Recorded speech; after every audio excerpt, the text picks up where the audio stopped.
कल्पना कीजिए एक ऐसे समय की जब संसार में अराजकता अपने चरम पर थी। धर्म का पतन हो रहा था और अधर्म धीरे धीरे पूरी मानवता को निगल रहा था। लोग पीड़ा, भय और भ्रम से घिरे हुए थे। तभी ब्रह्मांड में एक दिव्य योजना बनी। एक ऐसा पंथ जो केवल मार्ग नहीं दिखाएगा बल्कि मानव को आध्यात्मिक शक्ति और आत्मज्ञान भी प्रदान करेगा। आज हम आपको सुनाने वाले हैं नाथपंथ की वह रहस्यमय कथा जिसे जानकर आपकी सोच बदल जाएगी। नमस्कार दोस्तों, आपका स्वागत है हमारे चैनल पर। आज का विषय है अत्यंत गूढ़, दिव्य और रहस्यमय नाथपंथ की उत्पत्ति और नवनाथों की अलौकिक कथा और भगवान दत्तात्रेय की नाथपंथ के आदि गुरु। वीडियो को अंत तक जरूर देखें क्योंकि अंत में हम ऐसे रहस्य बताएंगे जो बहुत कम लोग जानते हैं। तो नाथपंथ की स्थापना की पृष्ठभूमि। ऐसा कहा जाता है कि जब द्वापर पर युग का अंत और कलयुग का प्रारंभ होने वाला था, तब कलयुग में फैलने वाले दुख, दारिद्र्य, रोग, क्लेश, अनाचार से मानवता को बचाने के लिए भगवान शंकर ने हृदय में नाथपंथ की स्थापना का विचार उत्पन्न हुआ। भगवान शिव ने यह विचार ब्रह्मा जी और भगवान विष्णु के समक्ष रखा। तीनों देवों ने मिलकर एक दिव्य योजना के कार्यरूप देने का निश्चय किया और यही से हुआ नाथपंथ का प्रादुर्भाव। इस दिव्य योजना के फलस्वरूप नव नारायण पृथ्वी पर अवतरित हुए। कवि नारायण, हरि नारायण, अंतरिक्ष नारायण, प्रबुद्ध नारायण, ध्रुव नारायण, कबा नारायण, जमस नारायण, अविहोत्री नारायण, पिपलान नारायण। इन नौ नारायणों ने मिलकर नाथपंथ की स्थापना की। इन नौ नाथों की सबसे बड़ी विशेषता क्या थी? इनमें से कोई भी स्त्री के गर्भ से उत्पत्ति नहीं हुआ। किसी भी का जन्म अग्निकुंड से हुआ, कोई जल से प्रकट हुआ, कोई भिक्षा पात्र से अवतरित हुआ, कोई मछली के गर्भ से उत्पन्न हुआ। इसी कारण इन्हें अयोनि जन्म कहा जाता है। ये सभी नवनाथ योग विद्या, तंत्र मंत्र, अस्त्र शस्त्र विद्या, तप, समाधि और ब्रह्म ज्ञान के प्रकांड विद्वान थे।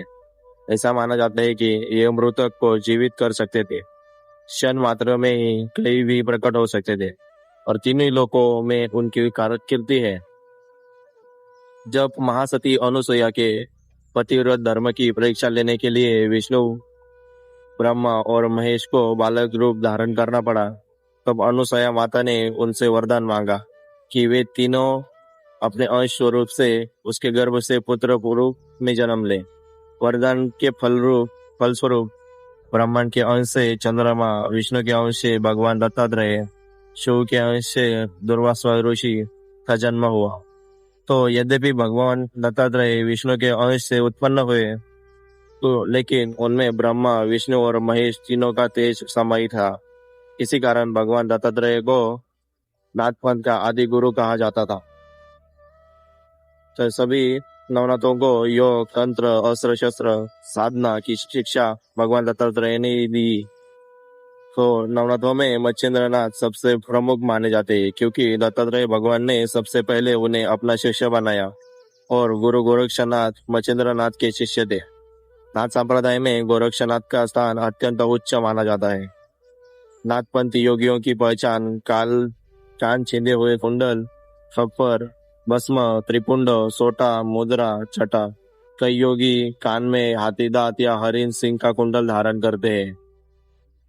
आज भी जीवित है अनाथ। मान्यता है कि सभी नाथ योगी अमर है। वे आज भी वनों, पर्वतों और लोकों में विचरण करते हैं। कई भक्तों का विश्वास है यदि कोई सच्चे मन से नाथ योगियों का स्मरण करे तो वे किसी न किसी रूप में दर्शन अवश्य देते हैं।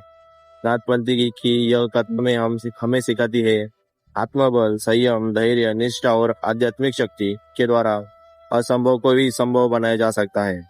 योग, तप और साधना से मानव अपनी अंतर्निहित शक्ति को जागरूक कर सकता है। यदि आपको यह दिव्य और रहस्यमय कथा पसंद आई हो तो चैनल को सब्सक्राइब करना न भूलें। वीडियो को लाइक करें, शेयर करें ताकि यह ज्ञान और लोगों के तक पहुंचे। हमारे साथ जुड़े रहिए तो ऐसे ही अद्भुत आध्यात्मिक यात्राओं को हिस्सा बनाइए। जय गुरु गोरक्षनाथ, जय नाथ संप्रदाय।